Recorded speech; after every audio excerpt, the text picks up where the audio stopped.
morning and happy Friday. Welcome to the beginning of the weekend. I'm JD Green. You got the Aired Out podcast. We have a lot to get to. We have a lot to talk about. But I want to start out this morning with Mark Tatro, who is with us. Because, Mark, I can be honest with you, buddy. Everybody and their brother is freaking asking me about the Notes family benefit that is going to be happening. What can you tell us, man? What's the latest? Well, so it's coming together really well from what, time I've been able to put into it. This kind of came together, in a flash. Talking with Vinny Cavino, and we decided to do something about this. And of course, I had a vacation right in the middle of it, and so it's amazing how it's coming together in spite of all that. I called a few friends and said, "Hey, can you play at an event for me?" And they're like, "We'll do this, we'll do that," and they're just so happy to help out with this. First one I reached out to Donna Thunder Moran, said, "Give me a date that works for you." Yeah. And we built it around that. Dave Keller is going to come in, and Johnny Fusco.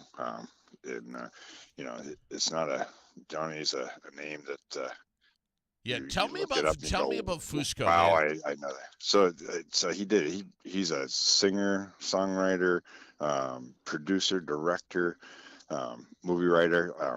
Everybody knows Babe, Hidalgo, Young Guns, one of my favorites. He does westerns and stuff. The guy looks like he just stepped out of the old west. Yeah. I mean, he's a cool guy, and so he's coming, and he's excited. He's bringing some people, great national figure. Dave Keller as well, all over the place. And then we got Shane McGrath's going to come now, and so then I reached out to Jamie Lee Thurston. We hadn't talked in years, other than saying hi when he's on stage somewhere, and we had a great time shooting a breeze. He says, "Yeah, I don't think he can make it because he's up here right now." I don't know if guys know, but he moved to Nashville to further his career and work on his craft, and he's doing great out there. And so another friend of mine that used to own the Rusty Nail back in the day, knows a lot of musicians. I said, "See who you can get me." So he reached out to Jamie Lee too, and wow. And he's got a little more pull than I do, and Jamie told me he talked to me already, and he said, "Yeah, but I'm talking to you now." He said, "So you're coming." Dude, that's awesome, man. We just got to raise some. There is some expense to it to get him back here from Nashville, so we're raising some money from that. We've gotten a huge pouring out of people, personal and business, giving us donations. We need to cover some things like the porta potties and the tents and things that we do have to pay for, and so. Hold on. Go ahead. Hey, Mark, I don't mean to interrupt you here. This is Rex, but I put on one of these fundraisers with Jamie Lee before, and what a lot of people, even when they volunteer their time, they still have roadies. There's still about a cost about $5,000, even when he volunteers or gets somebody else to split the money. So it still costs a lot of money to get him up here to do that. Yes. So I hope people know that, and when they want to donate, even if Jamie donates his time, there's still a fee about $5,000 to get these guys up here. And stuff. Well, plus there's exactly. Plus there's sound involved here. I mean, there's sound reinforcement. When you're going to do something like this, you have to. Oh yeah. You have to have sound reinforcement, and that's production crew. That's not cheap, man. No. Yeah. No, because Jamie can volunteer his time, but nobody else, like the roadies, those guys Sure. don't volunteer because they don't make enough money to volunteer. Mark, are you, Exactly, and you could volunteer every, as you know, and I know, you could volunteer every day of your life to a good cause. yeah. And so you have to pick and choose a little bit, and it's hard to say no sometimes, and but he's now been strong armed by a couple of people. But like you said, it's going to cost us to get him here and to get him set up. So, but it's going to be, we want as many people to come to this, have a great time, and we're not going to charge a cover fee. We're going to ask you for just drop a donation, because if you get a family of 5 that you want to come hear this music and support this family, just even with moral support, then you be there. And you donate what you can. If you are doing a little bit better and you want to make a big donation, some people already have, then you do that. That's how it is. That's the Vermont way. You give what you can. This is a mom and dad with 9 children.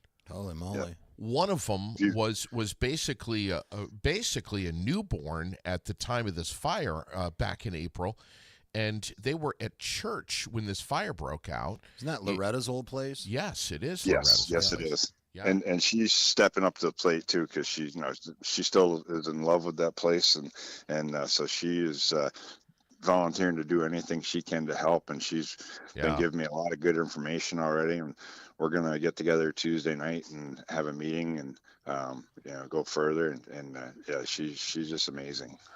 So that's gonna be the deal. I think, and Mark, you I know that you're not the kind of guy that wants credit and recognition, but you're kind of the brainchild of this event, this benefit. And you said we've got to pull together as a community and do something for this family. I mean, they lost 200 livestock in this fire. I mean, and these kids are raising these animals with heart. I mean, the littlest ones are carrying goats out of there that are they didn't know were passed on them, and this hugging them and bringing them out and thinking they were saving them and stuff. It's just heart wrenching. Unbelievable. And they're such a wonderful family. And they moved here. So the Nodes family moved here 3 years ago, saved all their life. He used to come here to Parker Pond near Parker Pie. Some people are familiar with that, in the summers when he was young. And so he's worked his whole life with the idea that he's going to save up enough money to buy a farm in Vermont and live with us, because he wants to be around Vermonters. And so he brought his family here, bought this farm, he's building it up, and then this tragedy hits. And he's just, this wonderful lady did a GoFundMe, and there's a ton of them out there, and so she was able to raise $1,500. And I said, you know what, we're going to show them what Vermonters can do, and what, Central Vermont especially can do for you, because we care and we want you as our neighbors, and we want this type of, thing going on in our community, with farms and families. And so we'll show them. And I know, I'm the brainchild of, if you want to say that, but I just know if I ask people and tell them what's going on and stuff, we got big hearts. We'll take care of these people. You need business sponsorships right now. You need maybe a few more performers, entertainers. I'm not sure, but what's the best way to get in touch with you, Mark, for people that are listening right now that want to help out? I think we're going to be good on performers right at this point. So I think what we need to do is we need to get some sponsorships to cover the nut on this. I've got some, pretty good. Lamoille Valley Ford reached out in a big way, and then and Dan Keene himself gave money out of his own pocket, and then we had Kia. Has given me money, and individuals have stepped up to the plate, and we'll put out a thank you list with these people on it, and we might have some banners and stuff up at the place thanking them.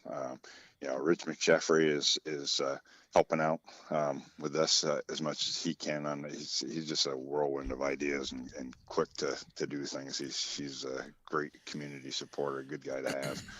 And then, yourself, and we're doing this through the Lions Club. Pocket Farm's going to help out. We got the Thunder Chickens are going to get involved, and there's just we need a lot of people to come and have a good time and support the family. We're also working on possibly having a sort of a symbolic barn raising, because I was telling the nodes about when I was a kid. We do a barn raising, and you put a barn back up in 2 days, because everybody in the community, no matter what age or size, they jump in and they do it. People bring food, and they would if you're small enough to carry nails, that's what you did. If you're big enough to hammer the nails, that's what you did. And so they need to put a shop back up, because they want to sell produce out of there, and so they need to put a shop back up. So we may do a symbolic barn raising there. So, and I've already talked to Youth Build about maybe getting involved with that, and Rich is talking into the building trades about doing that. Great. And then just volunteers. Well, listen, man, it's an honor to be working with you on this here at Aired Out, and I want to. I would love to have some more updates on this. Maybe next week, middle of next week, or the tail end of next week again. Let's get you back on the air, buddy, either in person or by phone. Either way, Mark. All right. Sounds good. Thanks, buddy. Appreciate you, man. All right. Thanks. Thanks for your input, Rex. Thank you. Yeah, good guy. Mark Tatro, right there, live with us, talking about the Nodes Family Benefit coming up Saturday, August 23rd. What's going on, brother? Man, thank you so much for coming in here, and thank you for getting me in trouble on Fridays. I love that. I love that that you come in here and we shake it up a little bit. There's a lot to talk about. What's going on with the Battle in Barrie? That's coming up. September 13th. Yes, talk to me. Battle in Barrie 17? Yeah, September 13th. Rex, I remember when it was like the first one at the Barrie Auditorium, like literally the very first one. You said to me, "Man, we don't have any more room in Williamstown anymore to do this. We're growing too much. We're getting too big. We need a bigger venue." And there you go. You're right into right into your phone calls this morning. But you got into the Barrie Auditorium, and 16 fights later, you're ready for 17. This is remarkable, dude. Yeah, absolutely. You and your family, we should say, Donnybrook Fight Promotions. 100%. Some people claim they don't know who we are, but they know who we are. Yeah, they do. Region-wide. Okay? Region-wide, yeah. New England and really beyond, Donnybrook Fight Promotions. I mean, you're pulling in crowds from everywhere to get into. Oh yeah, 100%. So what do we expect for the Battle in Barrie? So the confirmed fights that we have right now, we have Joe McNeil is going to be fighting professional slap fighter Andrew Provost in the co-main Joseph event. McNeil from Massachusetts. Yeah, our one of our announcers, 100%. Oh my God. We have the ISKA Small Glove Muay Thai title. That's going to be Liam McNeil versus Sergey Ushkovich. Both of them won, I want to say world. Well, Liam's already the current champ. Okay. So, yeah. It'll be a good fight. And then we have everybody on the undercard, stuff like that. Okay. It'll be a good card. Are you still looking for fighters? So is Donnybrook still? Oh, we always are adding to our database and stuff. We do a lot of small glove Muay Thai. We do a lot of kickboxing. So we do K1. We do Muay Thai. So even traditional like karate schools can get involved. It's not just MMA gyms. I love this. Yeah. I love everything you guys do, and I it's such a great time. DonnybrookFightPromotions.com to get tickets. Yes.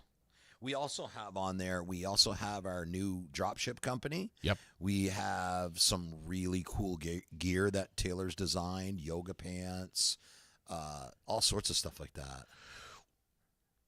flat brim hats. On Donnybrook Yeah, FightPromotions.com. DonnybrookFightPromotions.com. The other thing that we're doing is we're finishing up the last of our sponsors that are on the canvas. If you own a business and you want to be on the canvas, or you'd like to advertise at our show, we have several, all the way down to $250 a show, all the way up to $1,800 a show. All right. What do you get for that?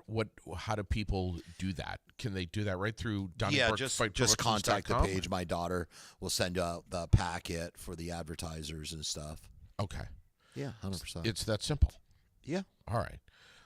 Tomorrow morning, you're going to be tell us about Saturday mornings for you. So Saturday mornings is I spend my mornings with Dante, doing a private lessons with Dante. Who's Dante? Dante is my autistic friend. Yep.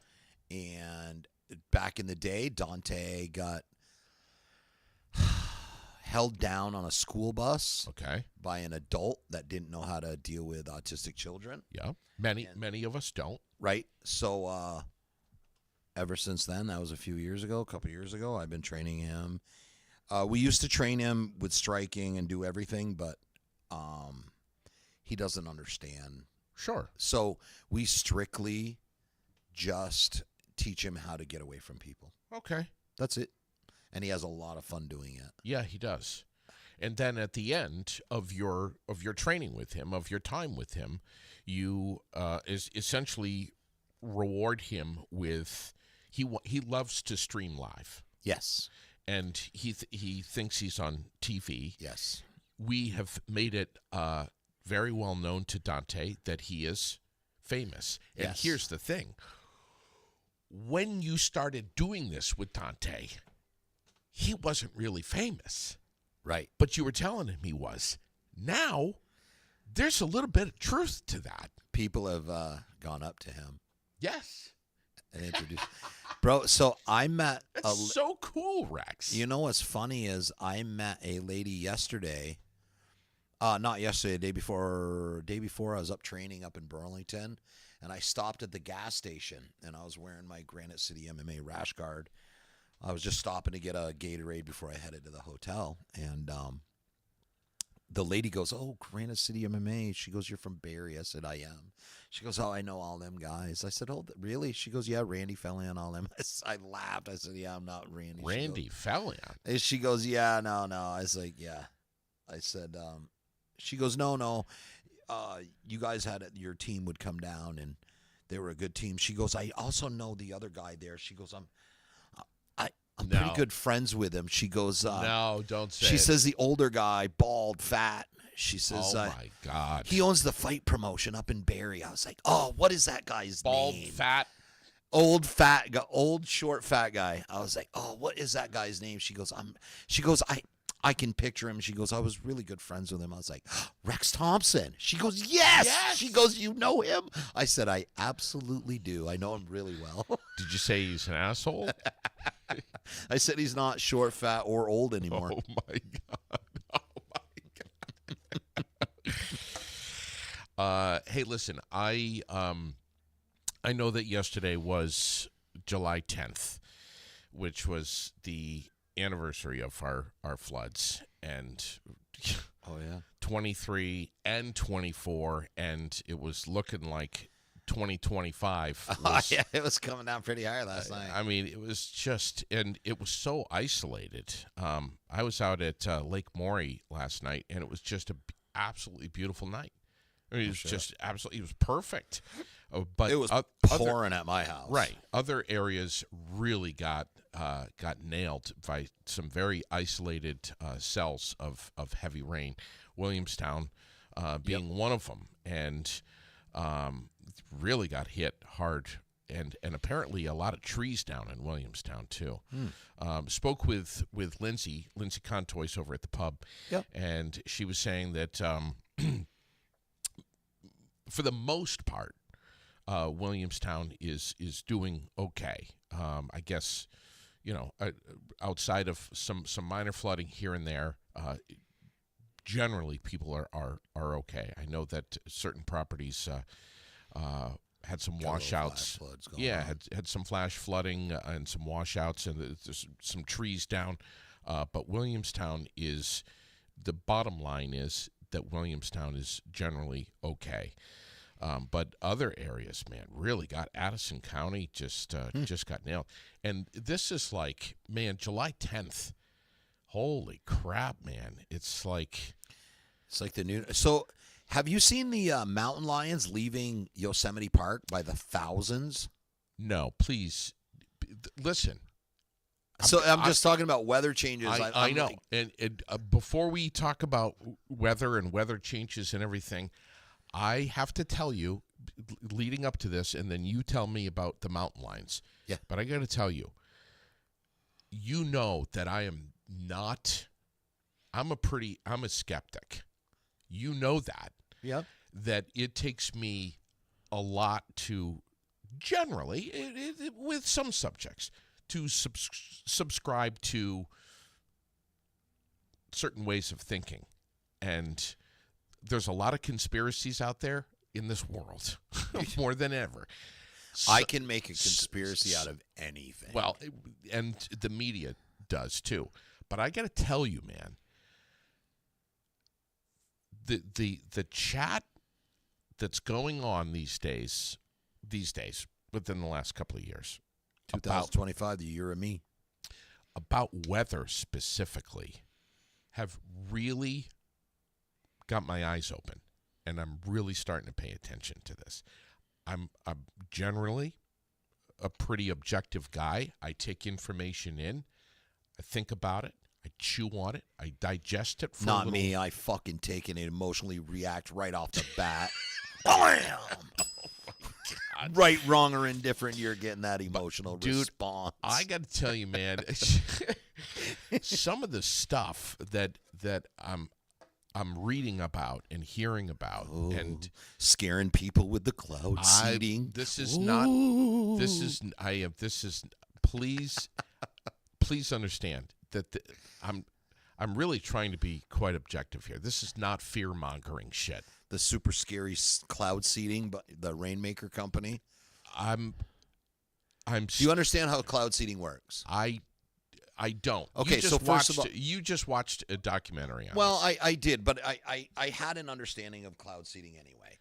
But so cloud seeding has actually changed. So cloud seeding was basically hit or miss. You would look up in the sky and you'd be like, that looks like a pretty full cloud. So let's go up and we'll dump a bunch of silver iodine on it and see if we can freeze the water molecules inside of that as it drops down. If it's warm out, it'll turn to rain. If it's cold out, it'll stay in snow. So, but the problem is you never knew if it was going to work or not. So Rainmaker Technologies has come out since 2017, and they have a new radar system. Okay. And so what they did is they can prove, now they can look at, with this radar, they can look into the clouds and see which ones are ready to drop rain. And then the way that they proved it, that it was actually working, was they did patterns inside of the cloud. Inside of the cloud to show, and then they showed the radar, and you could see it, that it only went where the drone went and seeded only where the drone went. So it proved that the seeding was actually working.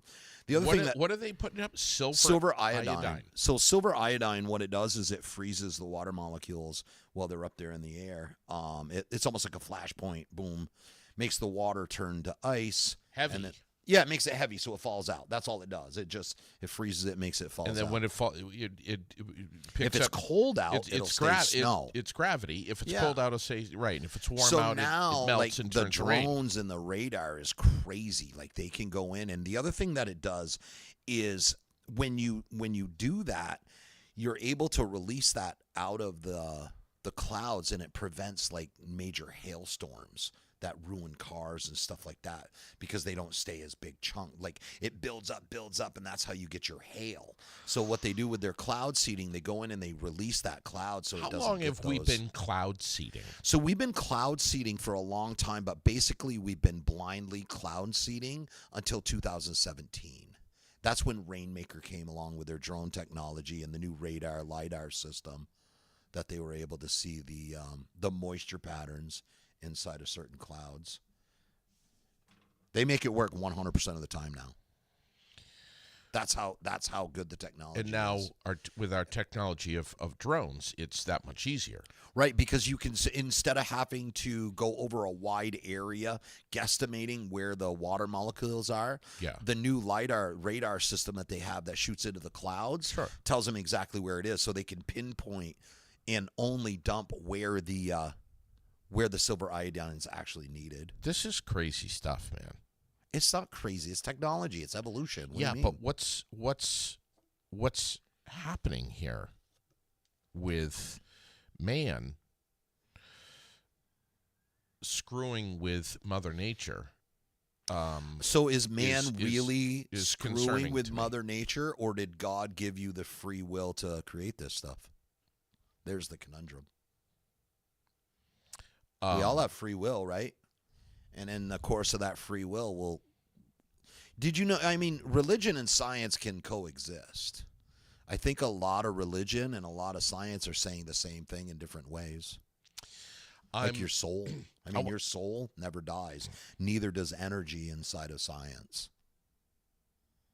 I want to read a text that I just got from a friend, and I'm going to keep his name anonymous here. Okay. But I'm reading this right now, and it says, yes. I just want to hang on a second. I just want to button something up real fast here about the 3 children missing on Camel's Hump that were hiking. They were found. Good. And everyone is okay. And I know this is coming up in the chatter this morning, and I meant to lead off with that this morning, and I went into the Nodes family benefit, and I forgot. That's always good news. But yeah, they're okay. Everyone's okay. Yesterday, with the weather, was not a great day to be hiking on Camel's Hump or hiking really anywhere, Right. Because for obvious reasons. But from what I understand, it is a happy ending. I've hiked that mountain many times. I know. I know how unpredictable weather can be, especially when you're hiking up the. It's easy to get lost up there. It is, and especially when you're coming up the east side of Camel's Hump, which is I've where come I down go the up. wrong side before. I went up one side, came down the wrong side. I have too. That I did that sucks. one time. That sucks. Man, was I putting the Tiger Bomb to the legs that night. Holy shit, I thought I was going to die. But when you're coming up the east side of Camel's Hump, the Monroe Trail, sometimes I took the one that's like the shortest one, but it's the steepest one. It's probably a son of Monroe. a bitch. Yeah. The only thing about that is if there's weather that's coming from the west to the east, and it's coming over the Adirondacks, and it's coming over Lake Champlain, and it's coming into Burlington, and now it's starting to head through, the Bolton and whatnot. You don't see that weather to the west very well when you're coming up the east side of Camel's You know what Hump. I do? I pull out this little thing here. Yeah. It's a cool little device. I think every single person has one. Yeah. And they go, weather. Amen. I mean, The days of looking up in the sky and going, I I wonder if know. I should sail today. well, No, pull up your goddamn phone. Here's No, the- don't sail today. here's the thing, and I was a sailor for a long time. Had a big sailboat on Lake Champlain, and man, I picked my weather hardcore. Like not only did I didn't take a lot of risks. If I knew I had a pocket of good weather, a window of good weather, I didn't try to go out and hit that window. Bro, I just when said, I was I'm reckless, going to stay on the mooring today and enjoy some sunshine for a while. I was when I was younger and a bit more reckless. I remember I went out. It was the first time I had gotten away. We had finally gotten a pass to go up to Lake Yohoa Yeah. in Honduras. Yep. And I was so drunk, and I remember the boat guy trying to get back because it was raining so hard. I had never been out on the lake, out anywhere. Yep. Where it was raining that hard, and then come to find out it was a tornado. Yeah. And they were trying to get back, and we were so drunk we just kept jumping off. Oh, my God. It was just nonsense. Yeah. Absolute nonsense. I don't know how we didn't drown. I remember jumping off at one point, trying to hold my beer up and tread water. Yep. And it was raining so hard that I felt like I was drowning. Good times, man. Good times. Yeah, and I've got the link right here, but it was two boys, age 14 and 11, and a 12-year-old girl. They were part of a camp, and they set off right out of the Duxbury Road in Bolton around 4 p.m. on Thursday. So first of all, I'm not sure what the name of the camp is here, but I think a lot of people, I don't think a lot of people know, when you get lost in the woods, stop fucking moving. Sit down. Sit the fuck down till somebody finds you. conserve your energy. That too. But if you're wandering around and people are wandering around to find you, how the fuck are they going to find you if you keep wandering? Yeah. It was supposed to be a 30-minute hike. They didn't return after about an hour and a half. There's no such thing as a 30-minute hike to the top of Camel's Home. Thank you. Thank you. I was just We'll be back in 30 minutes, Ma. I was just going to say that. It's you can't do Camel's Hump in 30 minutes. I just don't think. I think kids, we don't have a concept of distance, time like that. Remember your buddy? I remember my buddies back in high school. I made it to Burlington in 10 minutes. No, you didn't. Were you on the space shuttle? Come on, stop. CAX is saying search teams joined the effort overnight, including New England Canine Search and Rescue, North Country Search Dogs, the Upper Valley Wilderness Response Team, and the Vermont Air National Guard. Police got involved around 6:20, so two and a half hours after this 30-minute hike started at 4 o'clock. Another thing is, man, listen, when I go up Camel's Hump, I'm starting at 8 o'clock in the morning. You don't start. It's an all-day thing. I bring a lunch, everything. You know, I'm off that mountain at 4 o'clock, 5 o'clock latest. I usually have backpack. I have food. Backpack food. And then by 5:30, I'm in Waterbury sipping on a cold beer. You don't start anything up on Camel's Hump at 4 o'clock in the afternoon. And again, I'm not sure who the camp was that was responsible for these three kids, but the bottom line is that they're okay. Happy ending. It's a happy end. Could have been a really tragic. Really, really tragic. But that's what we have this morning. And again, Donna, So I meant have to you start seen out the with mountain that. lions leaving Yosemite Park? Go with the mountain lions, and then I want to read you a text.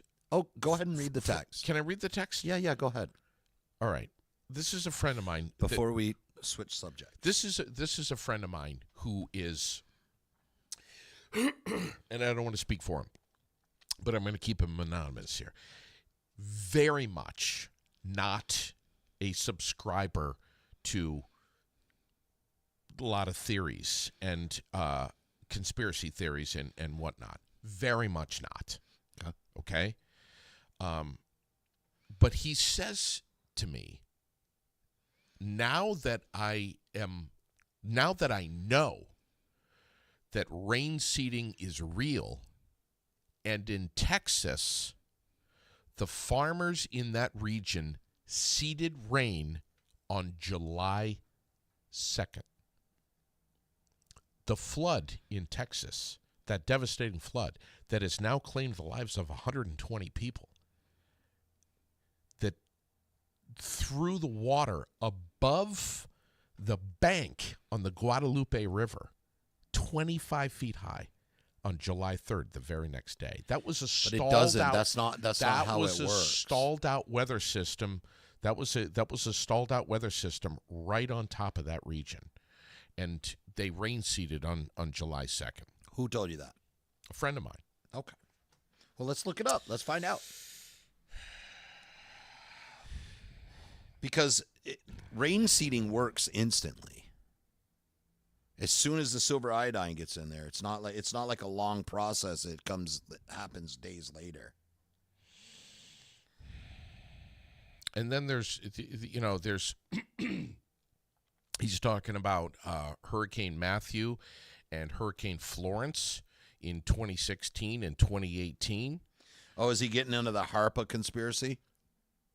He's just talking about catastrophic flooding, I think, in general. So is it easier to think that it's a conspiracy, or can you look at our cooling system in our oceans and how that affects our weather patterns and makes our weather way more extreme these days? I mean, that's a logical, scientific, easy, proven theory, or we could just claim it's a conspiracy. No, I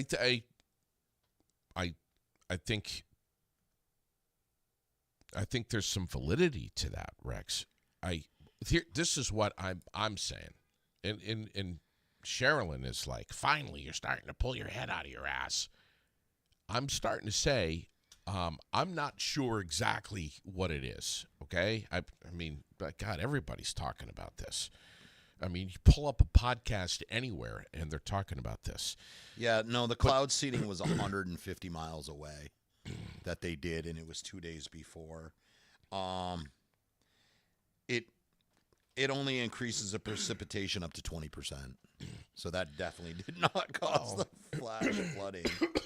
Listen, but I mean, that's cool. We should. I'm not necessarily blame it on something. Yeah, no, I'm not necessarily blaming something or anyone or there's or, way or more anything. benefits to this cloud seeding than there is negative effects. Interesting. That's interesting to hear you say that. Yeah. I'm saying something's going on, and I don't know. I don't know if it's temperatures in the oceans. I don't know if it's... Well, that's how our entire planet runs, on our cooling system. I don't know. Cooling system. If it's just like a home. Is it global warming? Is it... I'm asking you. Don't you dare look at me like that. I'll bitch slap you right now. Okay. Our climate is changing. Our climate is out of balance for some reason. Yes. We may disagree on the reasoning why it's out of balance and why it has gone faster than any other point in the past 100 years compared to the past million years on our planet or whatever we've been around. We've never seen a climate change this fast in that amount of time in the whole history of and we know this because we can drill, we can core, we can see weather patterns through our coring. So I mean, I guess that's the biggest thing for me is what changed in the past 100 years to make our weather change that drastically. Absolutely. I mean, we know that greenhouse gases affect our climate. Yeah. We know that we also know there's trillions and trillions a ton of carbon being put into our atmosphere every hour because of the vehicles that are on here. And we're putting a ton more greenhouse gases up there. Every year that goes by, it's more and It's more been and since more. the Industrial Revolution that this change has happened. Period. So, did they make HARPA back in the 1900s, the early 1900s, late 1800s for the Industrial Revolution? Or have we been poisoning the fuck out of our planet? Stacy says, or is it because there are so many satellites in space that's part of changing the weather patterns? Well, how do the satellites change the weather pattern? Don't know. That would be... I mean, we know the weather pattern. We know the cooling system. And when you shift it off the coast either way or shift it away from Antarctica, we take all of our warm water. It goes up into Antarctica, cools down, and comes back down. That's what keeps our cooling system. If you move that 1 or 2 degrees, that can affect the entire system. What do you think of this comment? I don't know. I think we all have to be willing to say that we don't know exactly what's going on. But when we play God, pesticides, a new kind of vaccine, cloud seeding, et cetera, we can't predict the far-reaching ripple effect on There's always all of the consequences to different everything. forms of life. Okay, but You say there's always consequences to everything. everything. Once again, are we messing with God or are we doing God's free will?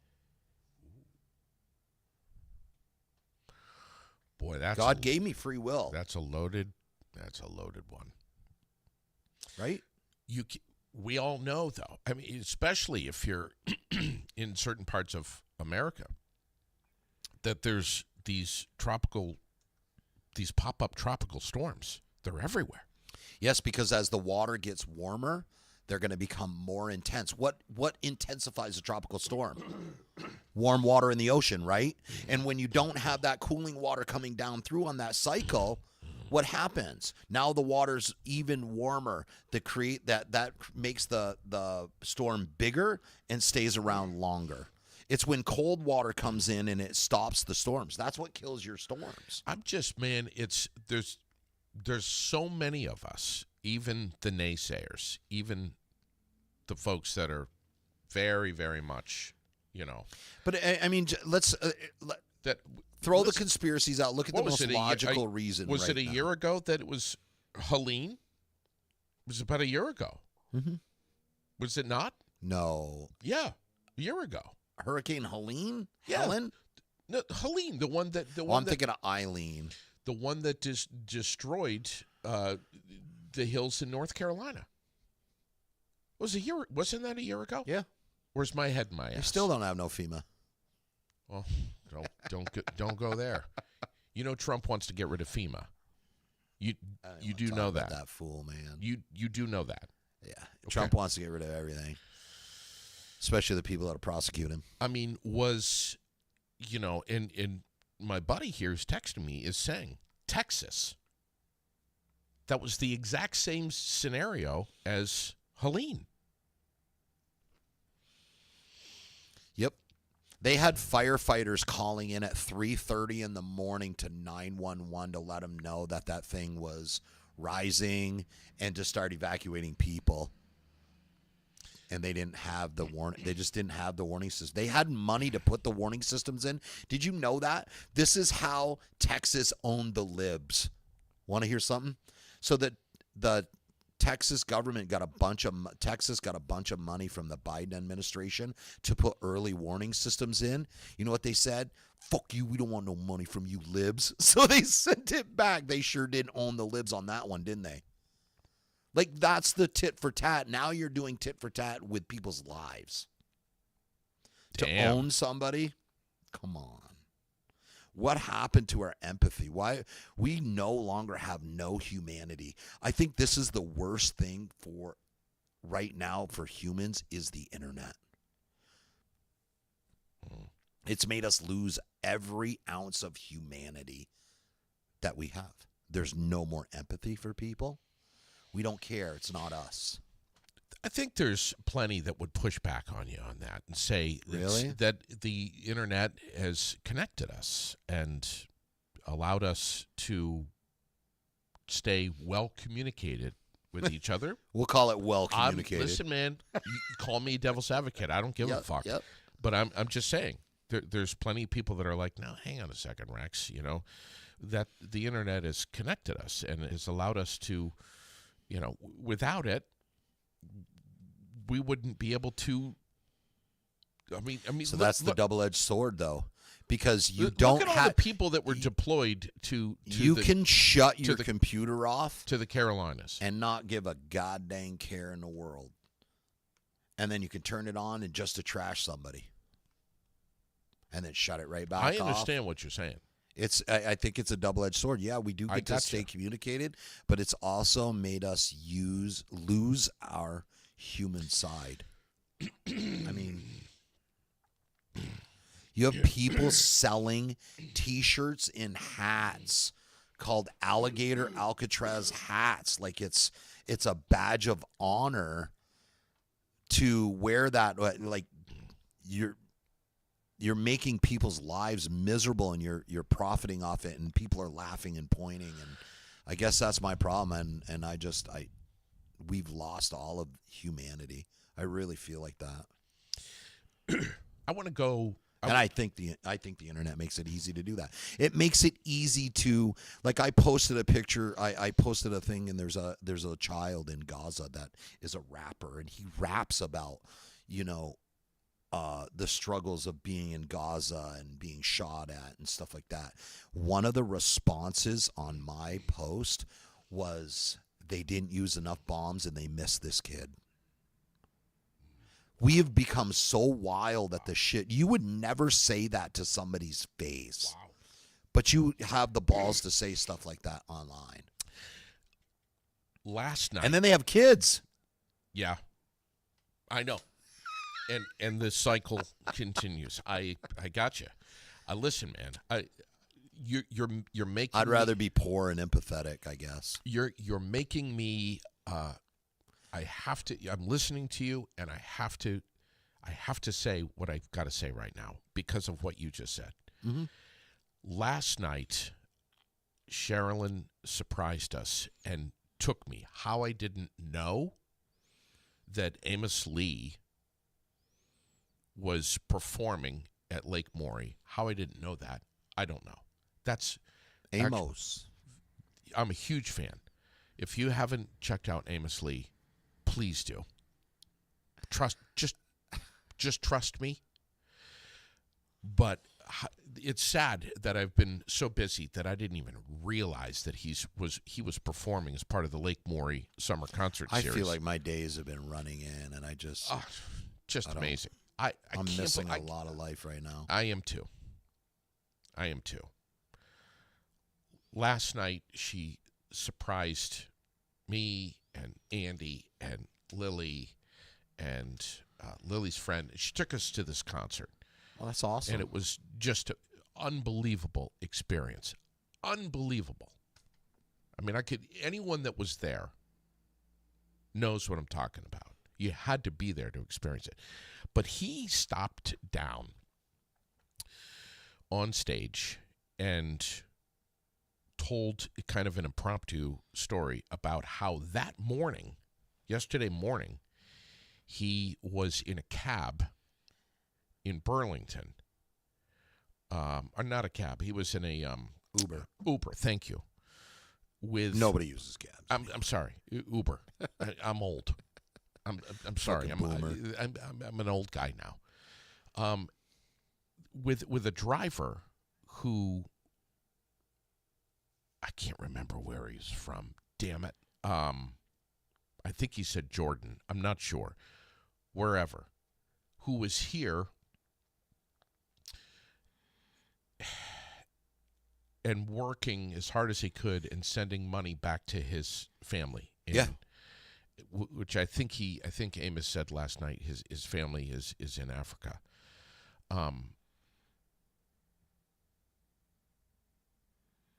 They got into a real serious conversation, and the impact that this Uber driver had on Amos Lee, who he probably didn't even realize was Amos Lee, right? Who was going to be sharing that story a few hours later on stage in front of thousands of people, was really profound.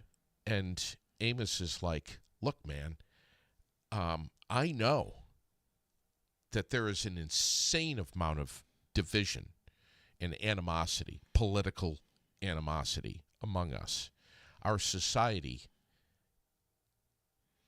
has... I just have a real problem, like, pointing out a whole demographic of people and calling them the enemy.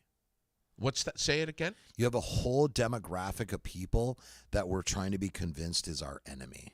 That's almost what he said last night. That's literally almost what he said last night on stage. And he's like... And do you know what the worst part about it is? God. Christians have no clue they're shooting themselves in the foot. Okay? So worldwide, you have your major religions. You have your Christianity and you have your Muslim religion. The Jewish religion is a lot smaller. But your two major factions are your Christians and your Muslims.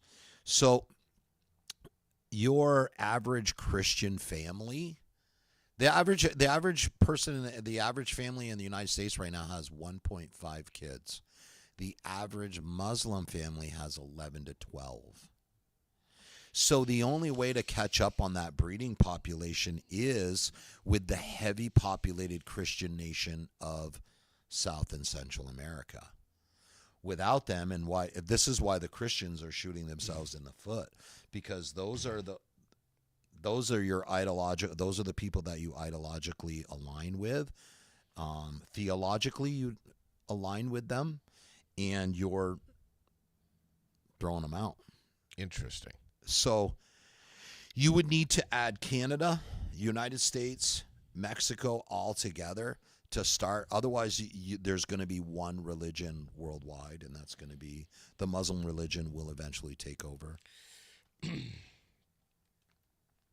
I'm keeping watch of my phone here in case I get any incoming phone calls here. I don't think. I mean, for me, don't take that the wrong way. No. Muslim versus Christian. It's just the way it's been throughout history. It's, and religions used to. That's how they would get into power. They would breed into power. You'd have large families. You would, and the Christians got away from that. The big families. The family structure. I know you're big on that. You're huge on family structure and the importance of it and staying together. Yeah. Connectiveness with our family is that's the bond. Our saving grace, really, as humanity. Yep. I got another rabbit hole. You let me know. But listen, man, Amos Lee last night was talking about empathy. And basically what he said on stage was just shut the fuck up and be a good human being. Be a good person. And or at least try to be a good person, even if there's someone next to you. That's a novel idea. But everybody's perception of a good person is different. Wow, that's true, man. I got like it. If I walk out there and I'd be like, hey, there's fucking Brandon Carbo. Nobody likes him. I'm going to beat him up. Yeah. Bang. Yeah. I am a great person. In my eyes, I'm a good person. I took care of that piece of shit for everybody. But in the realm of things, am I really a good person? Am I a good person in other people's eyes?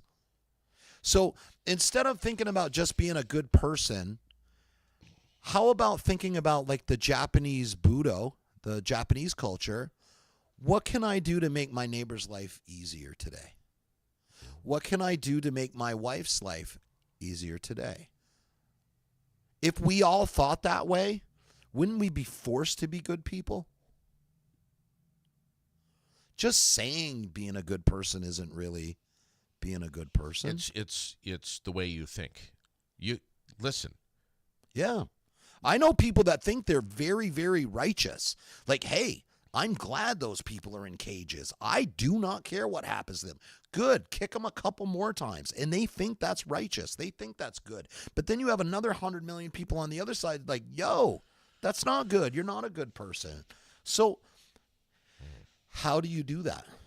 Without perception. And that's by when you are forced to live in somebody else's perception.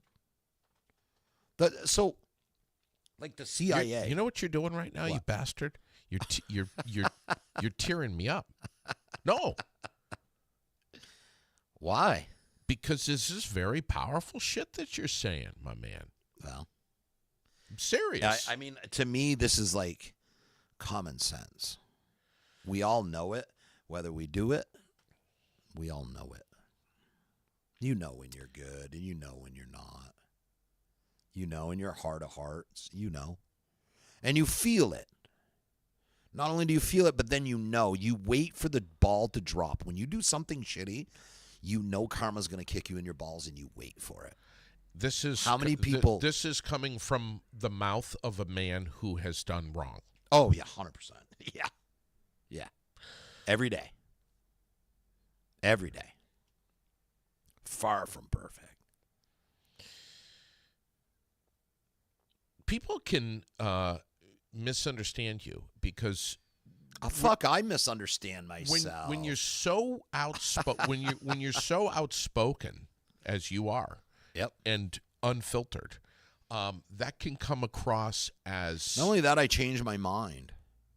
there's I'm nothing not wrong stuck in my way. Yeah, if you convince me of a better way, then I think that's beautiful. We all need to learn. if you have a logical answer, we all need to have some plasticity with our way of thinking. I know, and I don't always come across that way because I'm You very don't. forceful on my. You're right. I'm very, very forceful on my ideas, and I have to catch myself because I'm like, wait a minute, I can't make everybody see through my eyes. So that's where, like, when I see myself getting, how can I put myself in their shoes to try to understand how they're thinking? Like, why do you think this way? Yeah. And I can never understand that through my eyes. Yes. You're right. I can't see what you see through my eyes. My own wife can't see herself through my eyes. Yeah. Well, shit. I mean, neither can neither can Sherilyn. I mean, you know.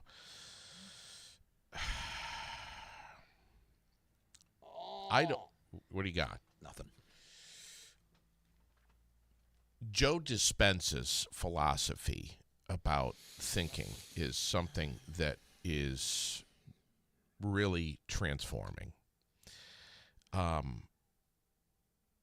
In essence, the way that we continue to think builds upon itself. And I know I'm like paraphrasing here, but it literally, neurologically, can create the way our brain is wired.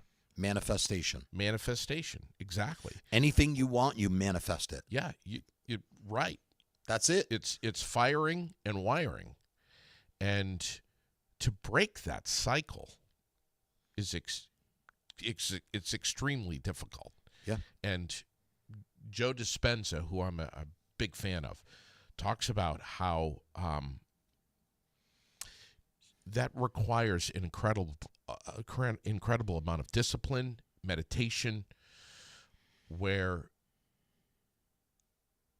just to unplug some of the circuitry of what's going on in your mind. Psychedelics can help with that too. Well, it's true. It can help rewire. And I'm not talking about heading out taking 2 to 5 hits of acid. I'm talking about microdosing. Yeah. Whether it's ketamine, whether it's mushrooms, whether it's acid. Right. Just small doses to help rewire your brain. I mean, that's what we used to use to treat anxiety, PTSD. We didn't live off pills. You got a pill that had half a gram of mushrooms inside of it, crushed up inside of it. You take that one pill, and your anxiety, PTSD would be cured for like 6 months. Right. So. Yeah. But there's no money in that. There's more money in buying them pills every month. Dispenza says you think between 60 and 70,000 thoughts every single day, and that 90% of those thoughts. I wish that I only thought 60 to 70,000 thoughts. No, you do. I think a lot more, man. My brain is never idle. 90% of those thoughts are the same thoughts as the day before, and that creates your personality.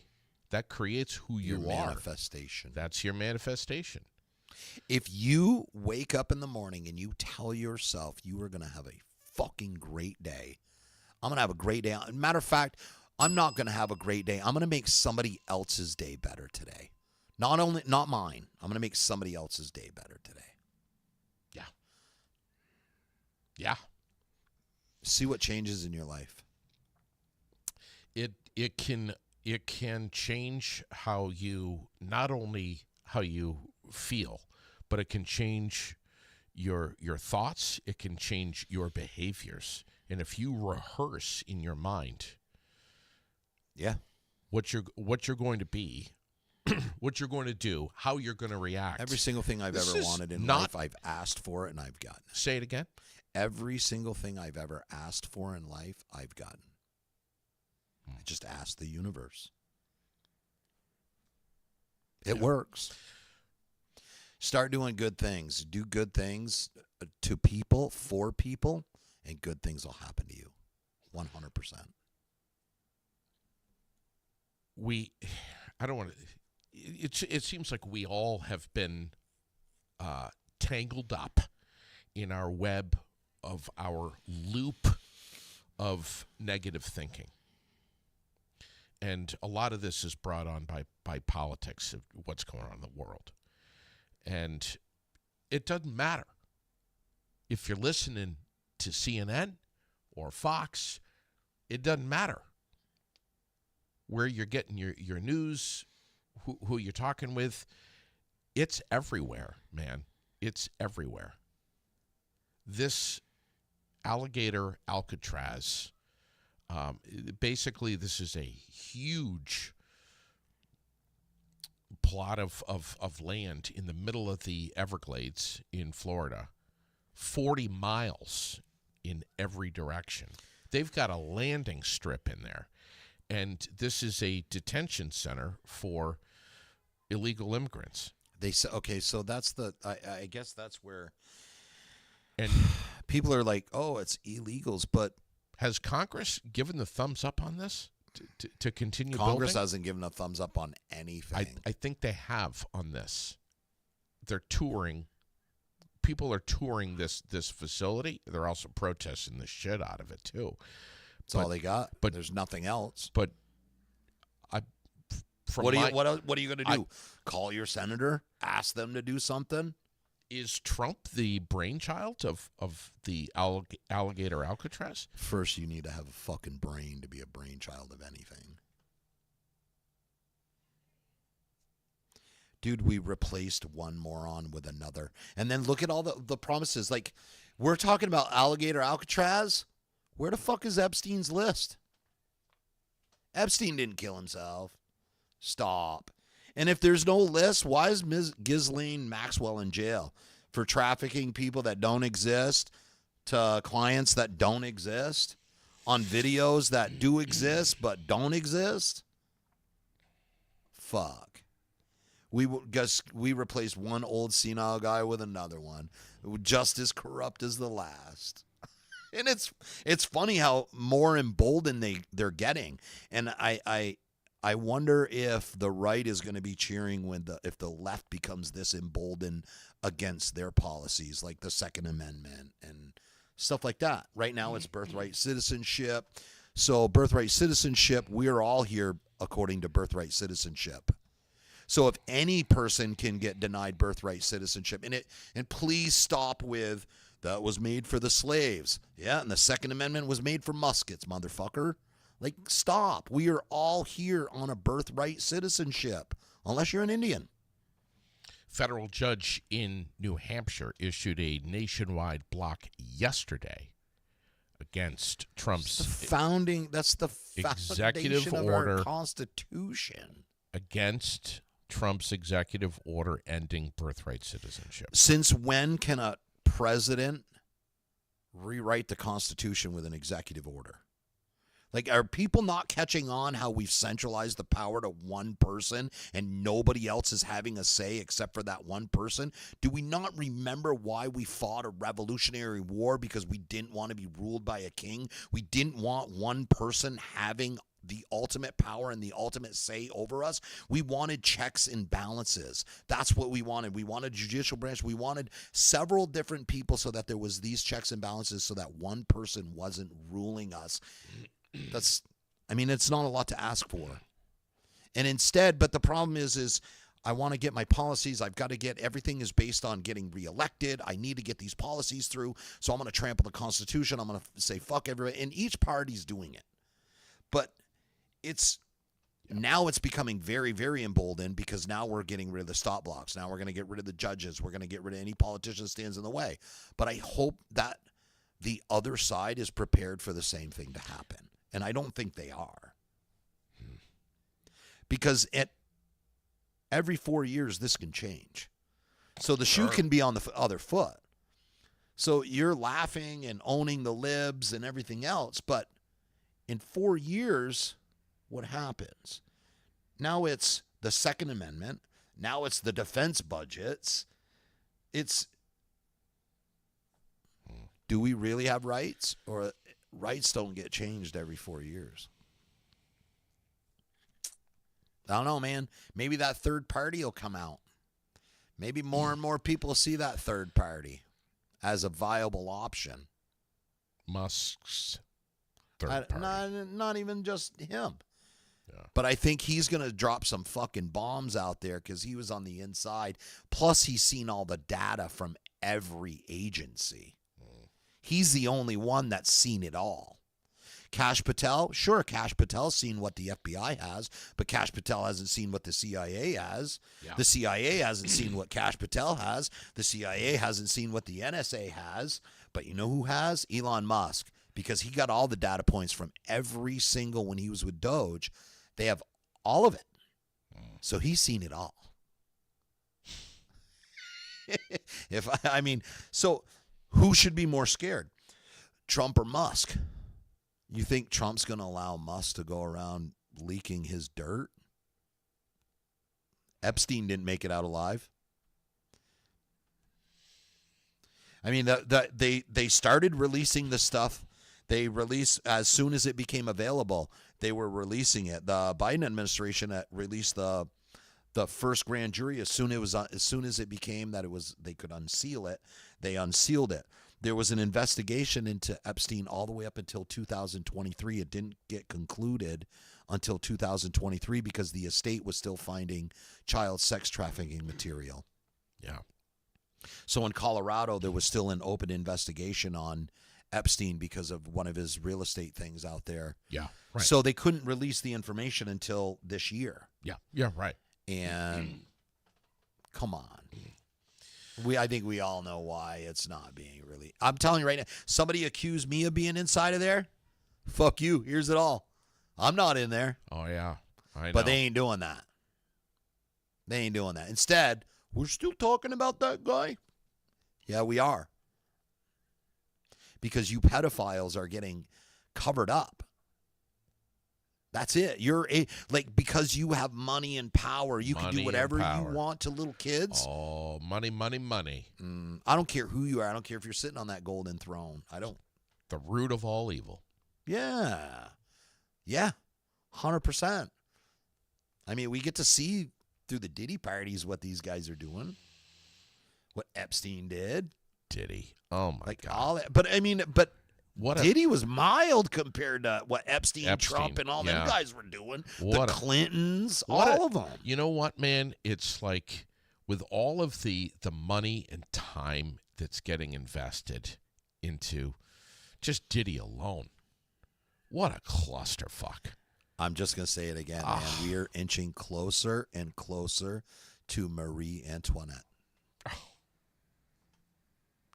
The divide. And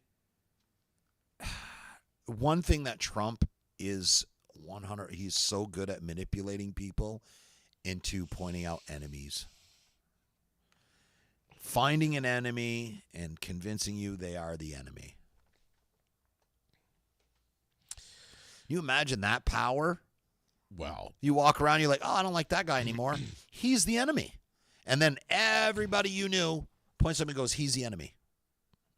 Without ever knowing the story, but you have that much influence, you can point out and influence and manipulation from that guy, the media, what you read, what you hear. We were just talking yesterday about commercials and how profound.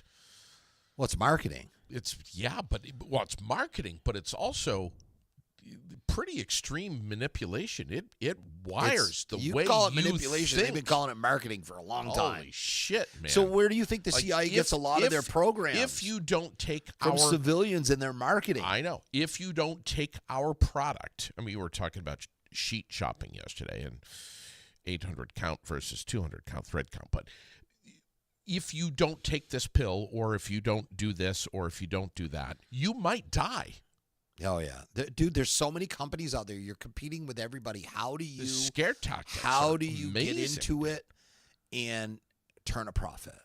How do you do that? You got to figure that out. Well, go for the emotion.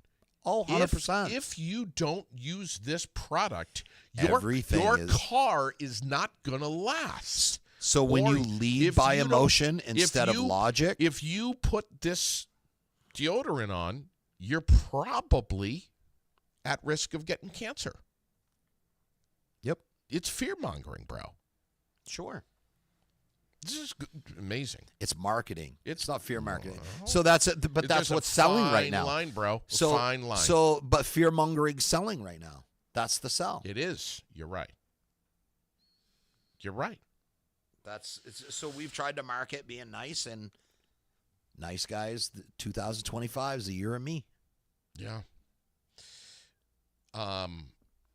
What's this story a couple of weeks ago about? And I know you and I are covered in dirt from the rabbit holes that we're going down this morning. My God, we are in it thick. You ever but see? Yeah. the Go ahead. Spanish authorities have launched this investigation. So there's a rumor going around. So they're talking about fear Well, mongering. there's more than a rumor. There's an investigation. Okay, yes, there is an investigation because. So Corp- what was happening was we were shipping immigrants out on cargo planes, and nobody could understand why, because it's super expensive to ship them out on cargo planes versus civilian aircraft or whatnot. And some of those people have like disappeared. There's no contact. Nobody knows where they're at. Nothing like that. So now people are rumoring because illegal immigrants illegal immigrants On have cargo- been being shipped to other countries on cargo planes, U.S. military cargo planes.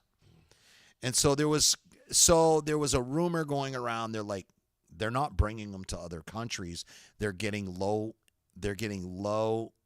to the water, and they're kicking the people out.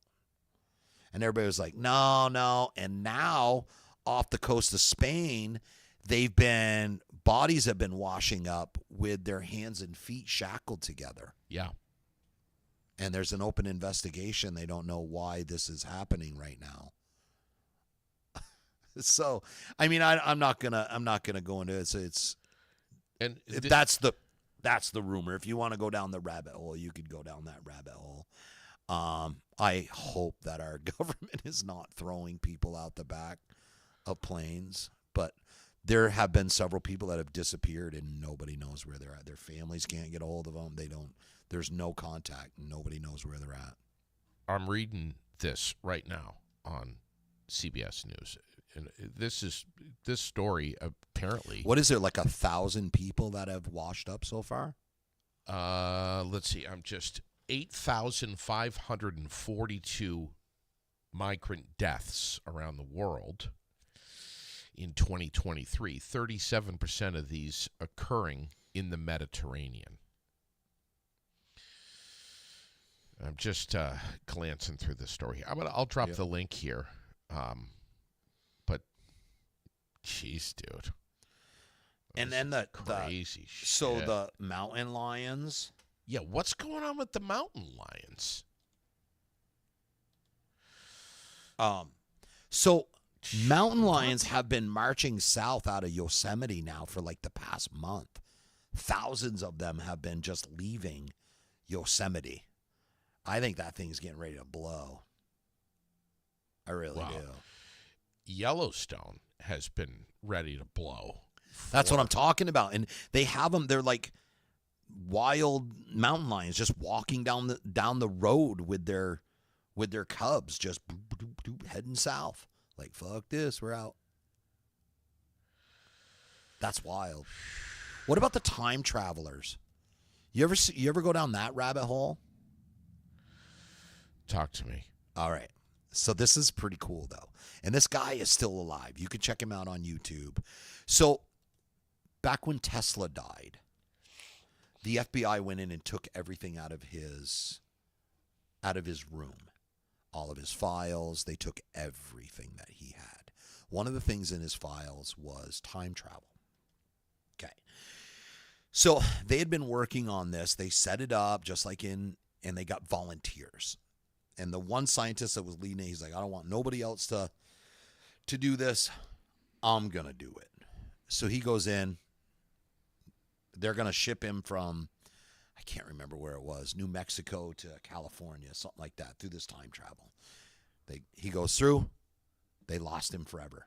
No clue where he's at.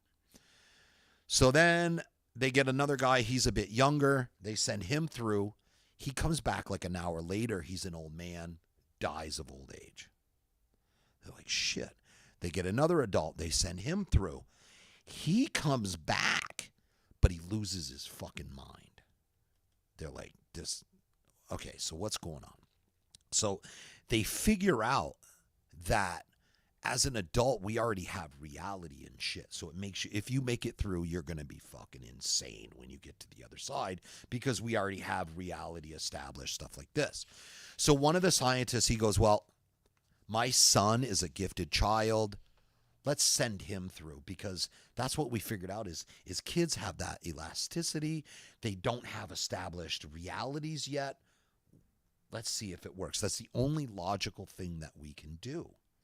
So one of the scientists, they started sending his kid, teleporting him. Then they figured out, they said, we can do time travel. So we're going to send you back. So they kept sending him back in different points in time to check out significant events. So when he was like 9 or 10 years old, his job, they dressed him up as a Union soldier. They sent him to the Gettysburg Address. Want to hear the wild part? He was supposed to avoid photographs. He got fucking photographed in 1800 and whatever during the Gettysburg Address. And there's an actual archive photo of this kid. And he's still, his name is Andy. Is it Andy Brashear? Andy. But his father was the scientist, and he was, so then they got a bunch of kids in this program for the government, and it was all about time travel using Tesla's notes and shit. Is that wild? It's just a cool little rabbit hole. If we think about time travel, then we've already done it.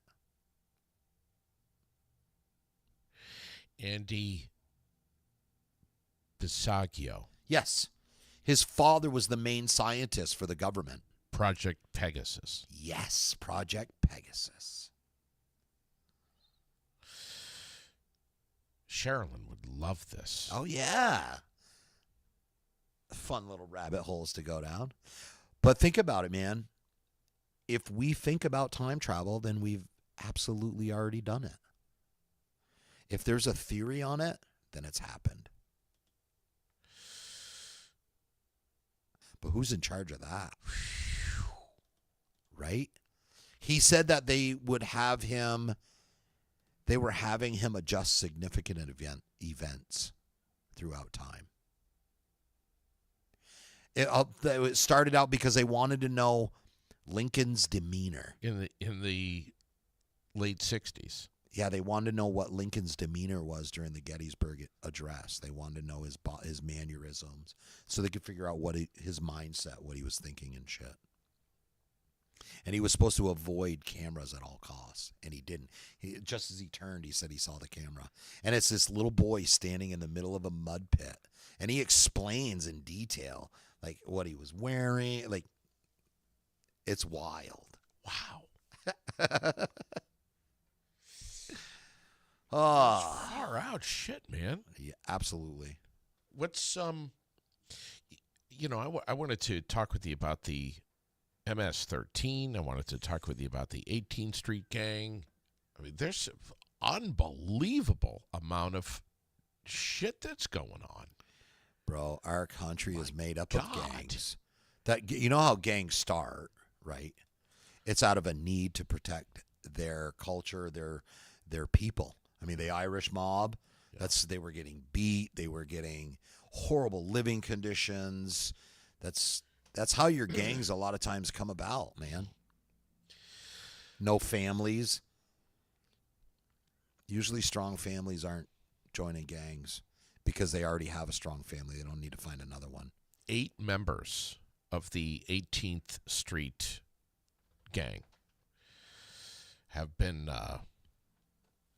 detained. Yep. Cool. Hit them with a RICO. That's what we have it for. Mexican immigrants in Los Angeles in the 60s started. Well, that's MS-13 was the same way. It was prior service, military, special forces, stuff like that. It came from El Salvador. That was fighting down in El Salvador. Came up to, they came up to protect their communities, and then they got out of hand. I mean, that's what happens with power. You can see it on a small scale. So these guys all have good intentions right up until they get power. Sound familiar? All politicians have good intentions until they get power, right? This is amazing stuff, man. I mean, Watch Gangland every once in a while, man. Can I come over and pop some popcorn at your house and do that? You know it. Jesus. I'll drop the link here on this because I know you got to go, but you don't just think that they're Mexican gangs that are running the United States, do you? Is that the But that's the perceived perception right now. They're the evil people. They're our enemy right now. Do you think the mob is still alive? 100%. I just had to ask. Italian? As Italian mob, there's Irish mob. There's it. I think they haven't gone anywhere. No. Yeah. No. Stacy wants to know what your opinion is on the Kennedy files. My God. What? Are we still talking about that guy? I have mixed feelings about that. I think the thing that for me was when they used the laser pointer, and they for me it was just logical that it was whether it was Lee Harvey Oswald, but whoever shot Kennedy was up in that book suppository, and the laser bullet trajectory was pretty I don't know how you deny it. Yeah. It showed the path of the bullet, everything. So I don't know. Are you oh my God. Sorry to ask you, but I mean, are you staying up with the latest news on MS-13? What's the latest news on MS-13? Well, that the last time I dealt with them, they were 50,000 strong around the United States, worldwide. They were one of the bigger gangs. Are you paying attention to what's happening with Garcia? Are you? Yeah, absolutely. You mean, come to find out he wasn't a gang member like I fucking said? MS-13, okay, so I used to live in El Salvador. I was in a gang before. I was in a motorcycle club. We've had to deal with gangs before. One thing that a gang does, when you belong to a gang and you get initiated into a gang and you get your tattoo, it's displayed proudly. It's not some sort of stupid little code where people have to decipher. You will know that that is an MS-13. That's why when he got down to El Salvador, the El Salvadorian government looked at him and was like, well, you're not MS-13. Yeah. He's like, you don't even have an MS-13 tattoo on you. So that's the problem of not having due process. That's why it's a fundamental, it's one of the most fundamental things of our Constitution is our due process. That's why it's awarded to everybody, not just citizens. Every person that is on our soil is awarded due process. And not all due processes are the same, but they are still awarded a due process. Otherwise, our citizens go to other countries and they start getting snatched up off the street, sent to fucking countries, just they could be visiting. Right. So that's why we have due process. So that's why we have a nation of laws. I get people are frustrated. Do you think there's due process anymore? For a certain class of people, there sure is. For the poor people, I don't believe there is. U.S. Immigration and Customs Enforcement arrested a man Wednesday, from El Salvador, that ICE described as one of the country's most wanted criminals, and said that they had found him hiding in Nebraska's largest city, Okay. Omaha. So, but my problem is ICE did. ICE also told us Abu Garcia was an MS-13 member. So now we're supposed to believe him again. I'll take it with a grain of salt. We'll ICE did not identify the man. They told reporters the investigation is not yet complete. But in a press release, they described him as an MS-13 kingpin.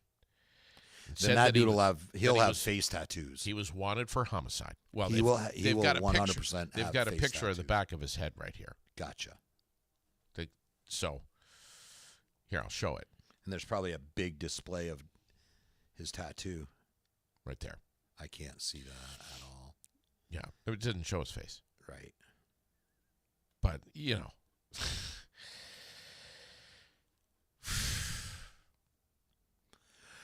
Talk about fear-mongering. I don't know. See, but you see what I mean? It's like it's easily they're portraying the enemy. That's all you got to do. You just got to make someone the enemy.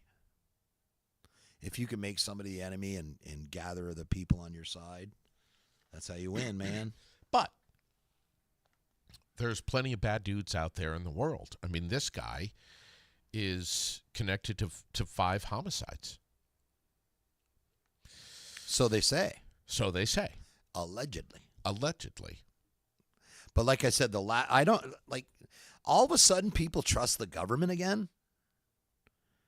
Like we didn't trust them when they charged anybody else, but now we trust them again. We're not identifying him because he's might turn state's evidence. Right. And because he's the kingpin. Right. But we have identified the guy that was with him, this 30-year-old Rene Saul Escobar. Oh, he's an Escobar. Oh, yeah. Escobar. I don't know, man. I don't know. But I say this. Who's tripping over themselves wanting to move to Nebraska? Must be MS-13 kingpins. I don't know. They're the only ones that want to live there. I don't know. There's a lot of corn. Tornadoes. A lot of tornadoes. A lot of fields. Yep. I love you, buddy. Thanks for coming in here and stirring it up. Yeah, absolutely. Anything else you want to throw at me? This morning we've talked about rainmaking and cloud seeding and look it up. It's Rainmaker. You can actually get on there. What's this documentary? No, it's not. It was on the Sean Ryan podcast, but you can look it up. Rainmaker. It's Rainmaker LLC. They're the ones, and you can see all the technology, the radar that they have, and what they're used for the cloud seeding, and yeah, you can see the patterns and shit that they do with the drones, and where they seed just the ones that have water in them and shit. It's pretty cool. Major. Yeah. This is incredible. I appreciate your conversation, and I appreciate you being willing to talk about these things. I mean, there's so many of us that are like, oh, I ain't talking about that shit. No way. Right? Mountaineers and North Shore tonight. The weather's supposed to be great for it. I'm hoping to get out to the ballpark. Listen. I just don't like basketball. I know. You always say that when I talk about baseball. You just like playing with balls. Small white ball, not the big orange ball. You just want balls in your hand. September 13th, Battle in Barrie 17. Better than being on your chin, I guess. July 25th, Rex is going to meet his match. Yes. July 25th, I am fighting Mike Souza. DonnieBrookFightPromotions.com. Get your tickets. And let's leave on a positive note. Tomorrow morning, I don't care who you are, 9:30. where you are, what you're doing. Tomorrow morning at 9:30, be on watch, on Aired Out, right here where you are right now. You could see the inside of the gym down there over at Granite City MMA. You could see my beautiful face again. Dante. How old is he? Man, Dante. 15, 16. Autistic teenager that you have He's taken my under man. your wing. You've become very close with him and 100%. his family. Who, Yeah, 100%. his dad is right there. Yep. And you're teaching him things that he's not learning anywhere and wouldn't learn Right. anywhere else. 100%. We teach him to get away so that nobody can hold him. Yeah. Thank you, buddy. You are welcome. Thanks for coming in here. And thanks to all of our sponsors who help allow me to do this every single morning, Monday through Friday, right here at the Aired Out Podcast Studios, part of Fly in the Wall Productions on North Main Street in Barrie. If there's an episode you like, share it. Give us a thumbs up, a comment. Let us know what you think. Don't hold back. I know. That you're probably not going to love or appreciate every single or agree with everything that we say here on Aired Out. But if you give us some reaction, no matter what it is, criticism, thumbs up, thumbs down, whatever, engagement is what's important. And again, thanks to the presenting and supporting sponsors that bring this to you. Thanks to our followers, thanks to our YouTubers, and thanks to all who listen on their favorite podcast apps on the go. We appreciate your eyes and, yes, your ears. Have a fantastic rest of your Friday. We'll see you at the Mountaineers game tonight. Get out this weekend. Enjoy. Be safe. Don't do anything stupid. Don't be drinking and driving. Take care of your neighbors. Try to be a good person. Thank you. God bless. Over and out for now.